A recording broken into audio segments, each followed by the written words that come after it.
จะอยู่ไปสิโอ้นี่พี่น้องคนอยู่เจ้าเลยนอนคนเดียวน อนผู้เดียว นอนผู้เดียวเลยเนาะคนต้นทับดีโอ้ ป้า แล้วต้นข้าเราคือว่าเป็นย่ามเฮาคุณเฮากับต้นทับเพิ่นน่ะนี่ เพิ่นนอนกับเมียเพิ่นพี่น้องเด้ เป็นเฮ็ดเป็นจอกเลยลองกินก่อนเด้อ เพิ่นนอนกับเมียเพิ่นแล้วเพิ่นก็ลามเข้าท่าให้เฮาอีกได้อันนี้ห้องรับแขกอันนี้พี่น้องห้องรับแขกที่ว่าเพิ่นปูบ่อนไว้ให้ไว้รับให้เฮาแล้วโอ้เสียดายบ่ได้มาเฮ็ดซอยเนาะ ใช่บ่แล้วคันเป็นซะได้เราคันว่าอยากไปอยู่เฮือนอยู่ลุ่มเฮ็ดเป็นเฮือนพวกอ้ายก็สิเบิ่งเด้อคันว่าพวกอ้ายมีเงินมีได้เงินอ้ายสิมาปลุกให้มุงสังซี่แล้วก็แอมให้ฟาร์มเฮียแต่คันอ้ายมาแล้วพวกน้องช่วยเด้อพวกน้องเป็นแรงงานช่วยอ้าย นี่เพิ่นลามเข้าไว้ให้กินเฮ็ดอะไรอันนี้เอาใบตองบนเฮาเห็นเอาบ่ แม่นแหละอันนี้แหละบ่ต้องจริงต้องกล้วยนะ บ่มากก็ได้แซ่เลยใส่ไปก็ตั้งอ่อนแบบเป็นแบบอ่อน เป็นเด้อก็ ต้นนี้น้องบ่เข้าใจน้องบ่เห็นน้องบ่เป็นเลย มาก กินไว้ ให้กินข้าวไป กินข้าว โอ้คุณน้องบ่ต้องเฮ็ดแล้วนี่นะ กินโลด ลืมเบิดเด้อให้ โอ้ให้เมียกินโลดแม่เมียถือผ้า อยู่ต้มเขาเจ้าต้มมากินได้นี่นะ บ่ทำมานำเอาอีกจักจอกนึงก่อน โอเค โอ้พี่เห็นบ่พี่น้องเพิ่นเป็นผู้เฮ็ดผู้สร้างให้เฮาเนาะหลังจากที่กินข้าวแล้วเฮาสิไปเบิ่งเพิ่นนอนอันนี้เข้าไปหากินละ ท่านผู้ชมผู้บ่อยอยากหัวมากเมื่อกี้ท่านผู้ชม หมามันเป็นไงโอ้ตื่นละนอนโดนละ ท่านเขาก็ได้ล่ำ อืม เต็มดักแล้วกับตอนนี้เขาพกขึ้น นี่ บนเขาขึ้นบอนอยู่บอนนอนเพิ่นพี่น้องเอ้ย มันบ่ได้ไปคุด มัน เดียว ก็บ่ได้ไปขุดพุ่นว่า มันหัวเดียวกินบ่อิ่มซ้ำเพิ่นว่าเนาะผัวเพิ่นไปขุดมานะแต่เฮาก็กินน้ำกันก็แบ่งปันกันกินนะนี่แหละวิถีชีวิตของพวกเพิ่นไปพวกเฮาขึ้นไปเบิ่งจุดที่พวกเฮาจะพักในมื้อแลงพวกเฮาสิพักในมื้อแลงเนาะ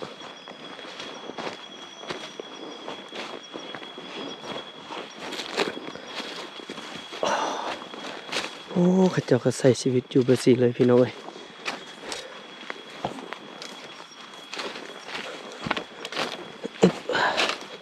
เอ้ยอาจ้ะพี่ทางพี่บอลที่เฮาจะพักเนาะวันนี้ถือว่าพาท่านผู้ชมมาใส่ชีวิตแบบคนป่าเลยใส่บุญนำเด้ไปนอนบนเทิงคุณบ่เออ อันนี้บ่เป็นทานอนเป็นปะตาด เนาะเป็นประตาดเบิ่งขึ้นไปเบิ่งเพิ่นก่อนขึ้นไปเบิ่งหน่อยเด้อขึ้นไปหาไอ้วาดก่อนบ่อนเพิ่นนอนโอ้สั่นสมควรไหมน้องพี่นอนอยู่พี่ได้เพิ่นนี่อันนี้เฮือนไอ้วาดเนาะจะอยู่ไปสิโอ้นี่พี่น้องเพิ่นอยู่เจ้าเลยนอนคนเดียวน อนผู้เดียว นอนผู้เดียวเลยเนาะ ผ้าห่มบ่มีอ่ะ ฮะ ผ้าห่มบ่มี เอาบ่มีประหมมีหยังนะมีที่ชงเนี่ยกับมีที่เชียมืดบ่มีชงที่อันเอียวเนี่ย ส่งอันเดียวนี้ ที่เพ่นเอียวนี่ แล้วก็เพิ่นก็อาศัยกองไฟเนาะอาศัยแต่กองไฟนี่แหละที่ว่าให้ความอุ่นในยามค่ำคืนในยามกลางคืนนะเขาเจ้าก็นอนนี่เดียวตอนที่เขาเจ้านอนหลับแล้วจังมาติดตามเบิ่งชีวิตเขาเจ้าพี่น้องเดี๋ยวเฮาไปเบิ่งพุ่นไปกันเด้อไปก่อนไปพี่ไปหาน้องนุ่นเนาะ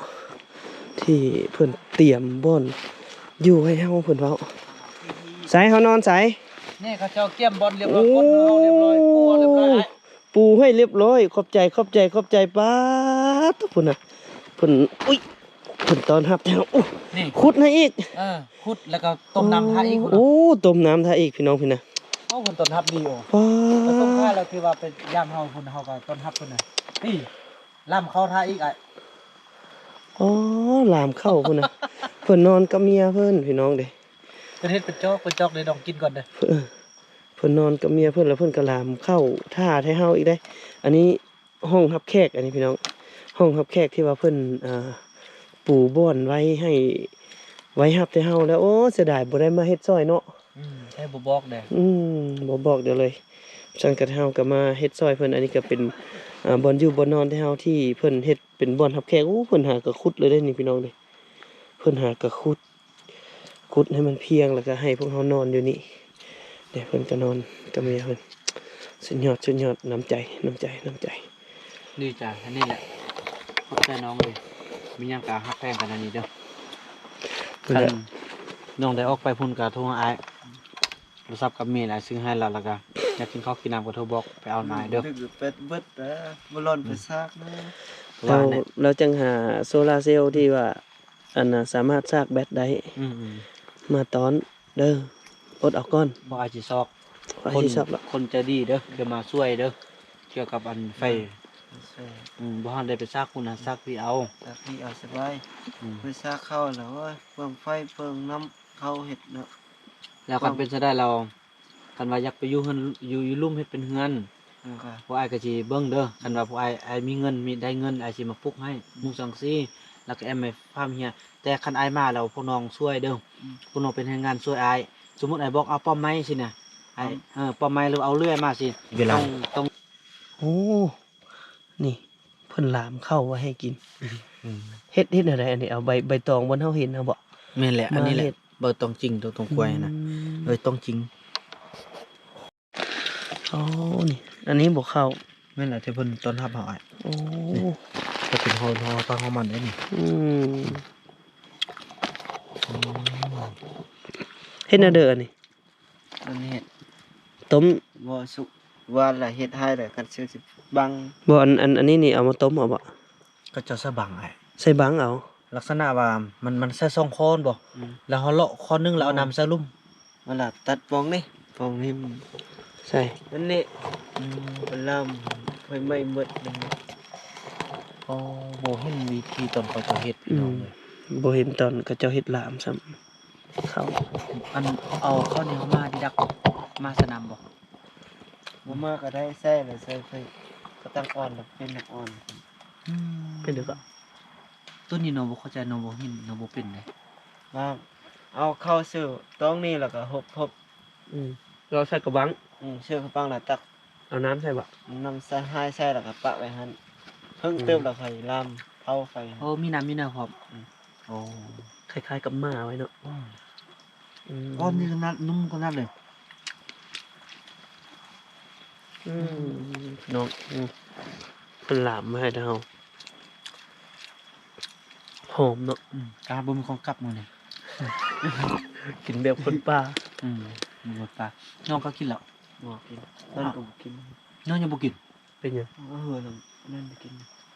แสดงว่าเฮาบ่อายกินก่อนแล้วพวกน้องสิกินบ้า เอากินน้ำกันก็ได้ แล้วพวกน้องยังบ่กิน น่ะ ป้าพี่น้องก็จะเอาให้เกียรติเฮาขนาดเลย จนเฮากินก่อนจริงๆกินแล้วมันก็ขึ้นยันเฮาบ่อิ่ม โอ้ แต่ว่าละอ่ะงั้นน่ะกินก่อนกินคนเดียวก็ได้แม่นบ่ เอ้าสันน้องกินไหมสันน่ะ กินแต่กินคนเดียวมาเอาไหมเอามากินโอ้พี่น้องเอ้ย ป้อน้ำใจ เอ้ยบ่อายบ่ตะว่าละ กินซะกินอยู่พูดเลยกินน้ำกันครับเก็บอยู่พุ่น โอ้มึงแม่ยังบ่ทันได้กินข้าวปานนี้ย้อนว่าถ้าให้ซุมเฮามากินก่อน โอ้นอนกินแมบเลยลืมห้ามกินเลยน้องแล้วอันเมียน้องได้กินแล้ว บ่กินเถอะ น้องติ๊ก มากินไว้ เอาไป โอ้คือบ่ให้เรากินเราอันแห้งอันถือผ้านะกินไว้ ให้กินข้าวไป กินข้าว โอ้คุณน้องบ่ต้องเฮ็ดแล้วนี่นะ กินโลด ลืมเบิดเด้อค่อย โอ้ให้เมียกินโลดแม่เมียถือผ้า อยู่ กิน ตั้งดื่มเบิดเถอะละ เนี่ย ย่าละอ่ะบ่ต้องเช็ดละ บ่เครียดไอ้ดีใจนะไอ้ภูมิใจไอ้ดีใจเด้ นี่ก็สิเต้นแล้ว ให้ ให้พวกเฮากินก่อนพี่น้องยังบ่ทันได้กินจักคนโอ้ น้องได้กินเงียบๆคือเราบ่กินแล้ว คิดว่า โอ้สุดยอดสุดยอด เก็บไว้ น้ำใจกินไอ้กิน อันนี้ถือว่าเป็นฮิตของที่ประเภทนี้อันดีงามนี่นะ แม่น มันถือว่าฟังมาจาก ความ สาย นับ เลือด ถือ เขาคนนับถือเขาได้แม่เขาบอกกินจะกินนาที อื น่ะ ม เขาเจ้าคั่วให้เขากินน่ะเนาะเขาสิกินก่อนบ่แม่นเนาะโตน้องจนอ้ายเด้น้องกินก่อนน่ะอืม โอ้น้ำใจไปกินน้องกิน เด้อโอ้ขอบใจ เฮ้ย เด้อคันมาไป สูบยาแล้วฮะ อย่า เออ ยาก่อนบ่ บ่ได้ชุบ ไว้ บ่สูบเลยบ่คักเนาะ ไว้ชุบหิมแล้วว่ากิน มากิน ชุบในหิมเบิดแล้ว อืมใส่ใบตองต้องแห้งเนาะอืม ยังก็อม เมียงก็อม อืม เมียงก็อมนมก็ขัดปานนั้นยังสลูมาตี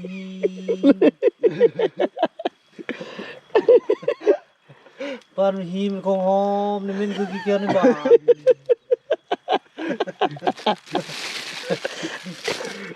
ผัวเคยดมอยู่บ่ บ่เคยแล่ ฮะ ที่เนาะน้องเพิ่นเป็นคนบ่มักปากเนาะ หัวมักอาย ขี้อายเนาะ เราเกิดลูกจากคนละจากเทื่อละบ่ผู้เดียวผู้นมิตรเนาะ พูดมิดเลย เบิ่งดูแลให้ดีเด้อจะยากหน่อยนึงเด้เบิ่งผู้ที่มีประสบการณ์ท่านผู้ใดเคยออกหลังเข้ามาเบิ่งเด้อบ่ต้องปล่อยให้เมียอยู่คนเดียวเด้เพิ่นออกลูกนะ นักว่าเองมาเกิดลูกมีที่พอมเอื้อวาดนี่ทำว่านี่เบิ่งจิจุพุ่นเขาบ่เบิ่งแล้ว อืม เขาว่าบ่เบิ่งแล้วสั่งแล้วเขาว่าสั่งลุ่มนี่หมดแล้วดิ บ่ต้องเฮ็ดนั่นน่ะฮักกันบ่ต้อง เขาก็บอกว่าเฮาให้หักแพงกัน อืม แล้วก็หักแพงเฮานี่แด้ว่า อืม บ่ฟังปีนี้หักก็บ่ชวนเขา เป็นหยังเขาจังซัง เพิ่ง บ้านถึงสั่งบ้านลุ่ม มันเพิ่งเนี่ยเปิ้นเจ้าอันไอไปหา อ่า โอเค ต่อไปน้องสิฮัดความสามัคคีขอฮักกั พยายามปรับ น้อง ก็ จะ จะ บอกว่า ถ้าว่าเป็นวันนี้จะบ่เอาคนมาช่วยเหลือจะบ่เอาทุกคนมาเอาของอยู่ของกินมาให้นอกจากนอกจากหันแน่นความสามัคคี อืม เจ้านาย ให้ สิ เจ้า ไอ้มา ให้เจ้า เจ้านายไอ้สิบอกถ้าเป็นชนีนี่บ่ฮักเป็นเราต้องเฮาเป็นเผ่าเดียวกัน เราต้องฮักแพงกัน ฮักแพงกันในแท้บ้านเดียวกันเด้แล้วพวกเจ้าก็ยังเหลือแต่เท่านี้สกุลพวกเจ้าน่ะ อยู่หุ่นยังหุ่นก็ซ้ำกันเนี่ยแล้วก็ซ้ำนี่แด้แล้วก็ซ้ำลุมซ้ำพวกเมียก็ซ้ำกันนี่ อยู่ให้เมียงนะ นังบ่ไล่ละ บัดนั้นคันเฮามีเฮือนพี่แหละจึงบอกเขามาอยู่นำ อันน่ะเขาว่ามีเฮือนเขาว่าอยู่ลำกันว่าอยู่ลำจุกแล้วก็ได้เบิ่งว่า11 10 อืม ซ้ำดู30กว่านึง อ๋อ เพราะว่าเอ็นเป็นไล่เป็นลูกแล้วก็ลูกเป็นไล่แด้ลูกอีรีน่ะ อืม แล้วก็เฮิงนี่จะว่าจะ ความหมายเขาว่าคันมีบ้านมีเฮือนแล้วจึงสิเอิ้นกันมาอยู่เป็นจุ่มเป็นเตาเป็น30 40หัวหน้าเฮือนน่ะ บ่เป็นหยังเด้อมันยากาพวกอาจจะพยายามช่วยเหลือสุกที่เท่าที่จะช่วยได้ช่วยในการระดมผู้ใดที่มีใจบุญอยากให้พวกน้องมีห้อยมีเงินโดยเฉพาะก็คือว่ายามฝนนี่นะอ้ายเป็นห่วงอ้ายบ่เคยเห็นน้องพวกน้องยามฝนนี่ ฝนตกนี่พี่น้องเอมฝนตกน้ำเหือฝนตกน้ำเหือล่มบ่เป็นหาอยู่ลงไปอยู่บ้านเลยไปเฮ็ดน่ะพี่กายเนี่ยอยู่ก็เป็นหาอยู่ไปโลกก็บ่เป็นหาอยู่เปียกไปลงไปอยู่ละแม่หัวเสียงมัน โอเค หมดเดือนหนึงดีแล้วแดดแล้วครับไปมันน่ะ เดี๋ยวขึ้นมาอีก ไอ้ฮู้บอกทำไมล่ะบ่แล้วว่า ปีนี้ฤดูฝนเนาะถ้าว่ามันฮ้อนยามฝนมามันจะเปียกอยู่ก็อยู่บ่ได้ไปก็ไปบ่ได้แล้วสิออกไปอยู่บ้าน อยู่บ้านน่ะมีบ้านแม่ฮักก็คือว่าแม่ฮักของน้องนี่นะในบ้านนากองเพิ่นสิไปอยู่หั่นคันบ่อยู่หั่นแล้วก็ไปอยู่นำพวกอ้ายก็ได้เด้ออยู่นำกันหั่น ยามฝนตกก็ลงไปอยู่บ้านพุ่น แล้วก็ว่าแหละคันเป็นฉะนั้นน่ะอ้ายฮู้แล้ว อืม คันว่าอันนั้นเฮาช่วยกันตั้งเฮือนเนาะคันอ้ายมีเงินแล้วอ้ายสิมาซื้อสังกะสีอ้ายมีหยังแล้วพวกน้องช่วยให้ ช่วย พบเด้อ กัน ช่วยกัน แล้วก็ อ้ายสิซื้อเหล็กตะปูซื้อสังกะสีซื้อหยังมา อืม ก็สมมุติกรณีอ้ายซื้อสังกะสีมาหลายนี่อ้ายสิโทรหาพวกน้องพากันลงไป ลงไป แบก คน ช่วย เอา กันแบกช่วยกัน บ่ฮอดแบกมาแต่ฮอดเปิ้น บนคนหักกันเนี่ยปะไว้หั่นเลยเนาะ โอ้แล้วพวกหันเลย พวกหันเลย เพอบอลมันมีแรงน้ำใหญ่เนาะ อืม โอ้ดีพวกเราคิดถึงเด้อ แวะมัน ใครก็อยู่แต่ผู้พี่ คันว่า แล้วก็ คันว่า เนี่ยขึ้นมาเห็นบนร้อน แม่นดีแล้วเด้อน้องขึ้นนอนนันทึก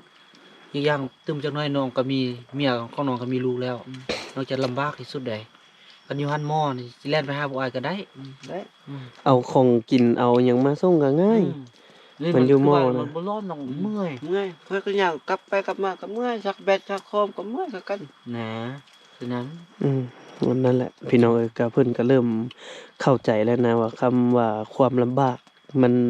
สำใดเนาะเขาเจ้าก็บ่ได้อยากอยู่แบบภูแบบผาบ่ซี่ดอกเนาะ แม่น ก็มันก็มีความจำเป็นหั้นนะถ้าว่าเฮามีหัวมีสวนให้เขาเจ้าเนาะ อืม มีเฮือนมีศาลให้เขาเจ้าอยู่บนพื้นที่ที่อันน่ะสามารถทำมาหากินได้ แต่ว่าเขาเจ้าจะมักอยู่เฉพาะเขาเจ้าเนาะจะบ่อยู่ปนกับชนเผ่าอื่นแบบหลายๆแบบแออัดนั่นน่ะเขาเจ้าจะบ่มักแบบนั้น โอเคเรา กินข้าวพี่น้องบัดนี้น้องชายเพิ่นหลามไว้ให้ โอ้ยเป็นห่อบ่ถึงคำคิดว่าเพิ่นกินแล้วเนาะน้องเนาะ ให้ไล่เป็นห่อเลย เพิ่นไล่ห่อละคนหั่นนะเบิดมาแล้วเพราะว่า ให้พวกอ้ายกินก่อนเนาะโอ้ยสวบเอาแม้แต่เฮา เราบ่ฮู้ว่าน้องก็กินแล้วได้อยากกินข้าวลืม นี่แหละ ข้าวได้ นี่แหละความนับถือของเขาเจ้าที่มีต่อแต่เฮานะถ้าเป็นบุคคลอื่นที่มาแบบซีโดยที่ว่าบ่แม่นคนรู้จักนี่ยากเนาะ อืม จะยาย าก ก นะ ได้เห็นบ่อันนี้น่ะแม้แต่น้ำกระต้มเฮาหัว อืม เฮากินน้ำดิบบ่ได้น้ำต้มสะบังบ่นอนก็ดิน อืม บักสั้นๆก็ขุด เอ เป็น อ บ่อน พูดจนเบิ ตั ด ด นั่น มา น่ะ ต่อมาห้อง เข้าเฮ็ดเป็นห่อพุ่นละห่อแล้วก็ให้เฮากินก่อนโอ้ คักสุดยอดเลยนับถือเลยขอบใจเด้อน้องเด้อ อืม เป็นอย่างไรอ้าย อันนี้ก็คือว่าความดีเนาะอันนี้แหละความดีที่เฮาช่วยเขาเขาก็ฮู้จักเขาก็ช่วยเฮาคืนเพราะเขาก็เห็นว่า BN นำพาหลายๆท่านเนาะมาช่วยเหลือเขาเจ้า แต่ว่ามื้อนี้BN ก็ถือว่าพาไอ้เตียงคำลืมเขามันคือความจริง ลืม ลืมเขาซ่านแต่ว่าอันนี้ก็น่าจะเป็นเขาซ่านสุดที่ว่าน้องเอามาสุดแล้วได้นี่ อืม มาเขาเจ้าสุดแล้วเพราะพวกน้องมาบริจาคส่วนนั้นก็น่าจะบ่หมดก็เอามาหลายเติบเลยแล้วเขาก็ได้กินคืนวันนั้นแล้วกลับคืนไปเอามาอยู่เฮือนเด้อนั่นออกไปเอามาอยู่เฮือนขอบใจหลายๆพี่น้องเลยโอ้อันนี้ นี่ เป็น นะถือว่าอันการที่เฮาลืมเฮาผิดพลาดเนาะมันก็มีสิ่งดีๆซ่อนไว้อยู่หั้นนะเฮ็ดให้เฮานี่ได้ไปหาอยู่หากินหาเพือกหามันแล้วก็มาเห็นวิถีชีวิตของน้องๆที่มอบความรักความแพงด้วยความจริงใจเนาะ เขาเห็นยังบ่นี่ ให้ให้เฮาอันได้อยู่ได้กินข้าวได้สิเนาะพี่น้องเนาะอันนี้ก็ต้องขอขอบใจทั้งน้องนุ่นหลายๆหวังว่าคงจะมีผู้ใหญ่ใจดีหรือว่า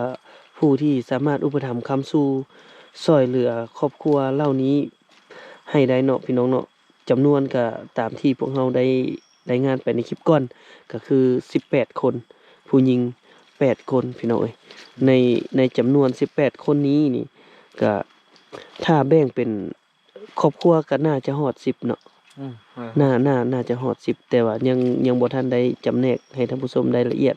สำหรับข้อมูลนี้ก็จะมีเพียงสำนี้ก่อนสำหรับรายชื่อของเขาเจ้านั้นเดี๋ยวบ่ถึงคำจะขึ้น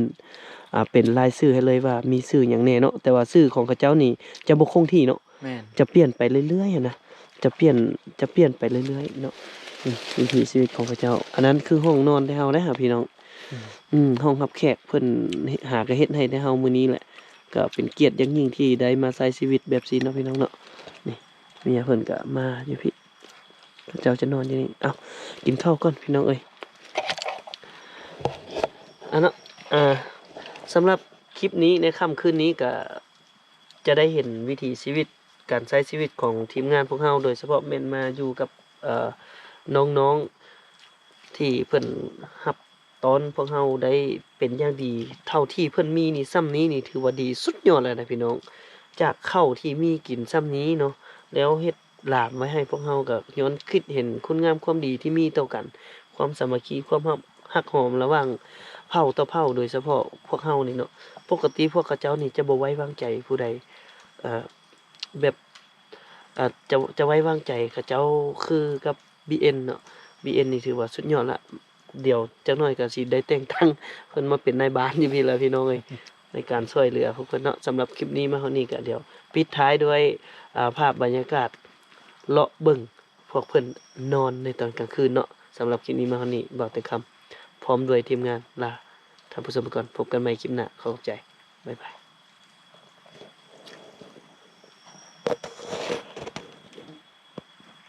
ต้มเขาเจ้าต้มมากินเลยนี่นะ บุทามานะมาเอาอีกจักจอกหนึงก่อน โอเคอ่ะ โอ้พี่เห็นบ่พี่น้องอันนี้คือเพิ่นต้มใส่กระบังไม้นี่ ต้มใส่กระบองไม้ได้นี่โอ้สุดยอดนี่ นี่ ไม่พี่อะไม่ให้อันไม่เฮียเนาะไม่เฮียภาษาไทยเขาเอิ้นไม่ยังน้อเนาะนี่ นี่พี่น้อง อันนี้เป็นบ่อนนอนของพวกเฮาเนาะเพิ่นเป็นผู้เฮ็ดผู้สร้างให้เฮาเนาะหลังจากที่กินข้าวแล้วเฮาสิไปเบิ่งเพิ่นนอน อันนี้เข้าไปหากินละเข้าไปหาอยู่หากินเรียบร้อยพี่น้อง เดี๋ยวเฮาจะไปเบิ่งเขาเจ้านอนไปการก่อนพี่น้องไปการคนป่าก่อน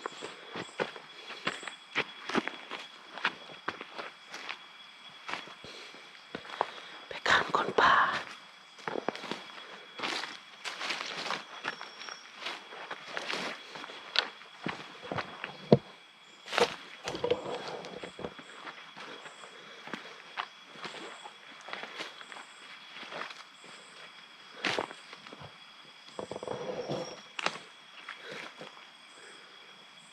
มันจะนอนโอ้นอนอันนี้พี่น้องเลยปลุกเขาในนี้เลยนี่ก็จะนอนอันนี้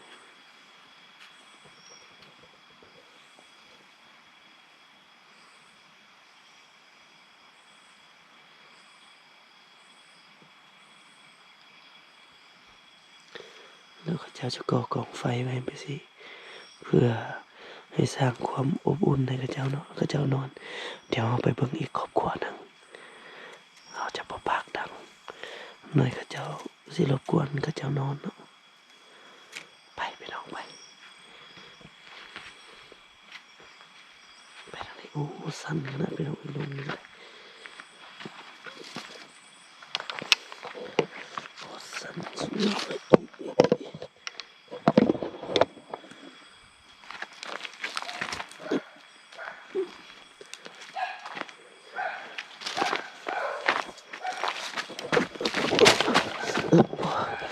โอ้ยไปน้องไปโอ้เจ็บดีนะ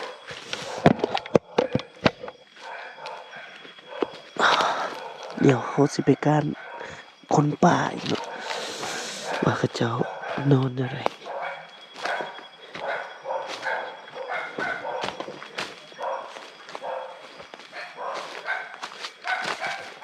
โอ้เจ็บหัวเข่าเลยพี่น้อง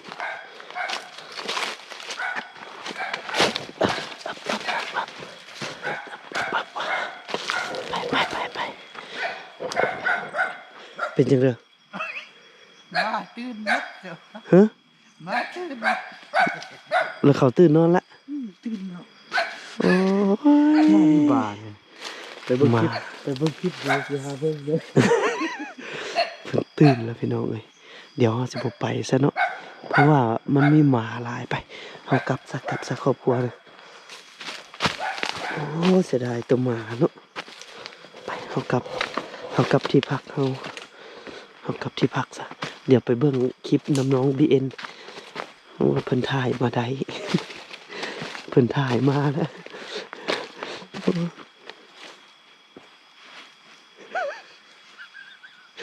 เอากำลังจบ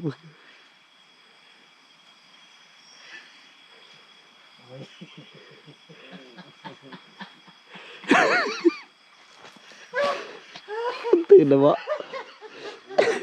โกรธซะละ เอาซบโอ้โหอยากหัวมากเมื่อกี้เอาซบ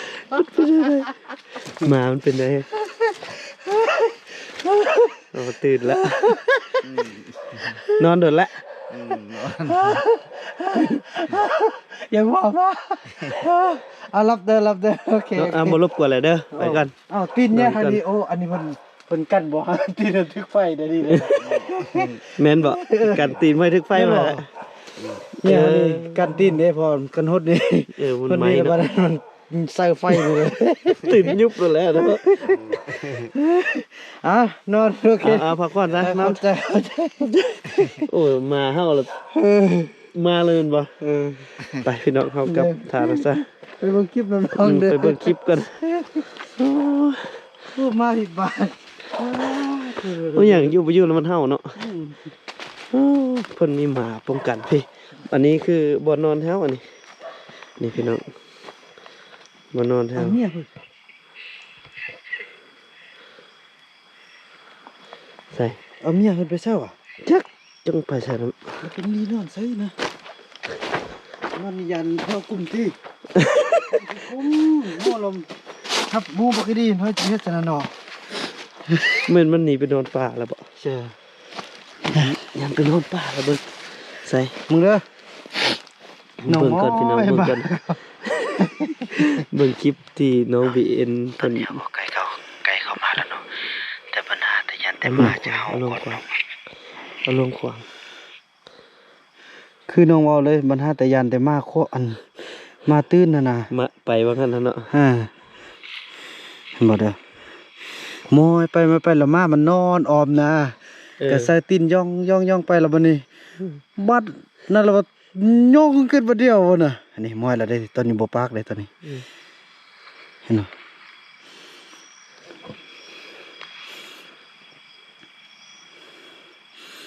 ฮอดแล้วบัดนี้นะ ก็พยายามสุดที่ละความเบานะคันมันมาลาวเฮานี่ฮู้แต่เมื่อพี่แล้วอันนี้มาคนป้ามัน บ่สลาดเห็นบ่นวลยามเพิ่นเนาะ เออ เพิ่น เสียงน้ำไหลก็ซักมัน อืม หมาก็นอน เห็นบ่นี่แหละนอนว่าบ่ก็นอนบ่ทันตื่นรถนี่นอนอมตะไฟได้ในยามนี่เห็นบ่ เออ น้องก็สิเข้าไปจี้ให้มันได้เห็นหมดนะ เออ อันนี้ตัวนี้เลยแหละตัวน้อยพี่ตัวดำพี่หุ่นเขานอน เออ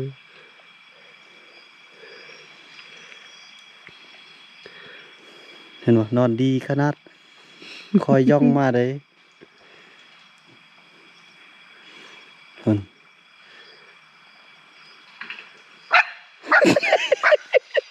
อุ่น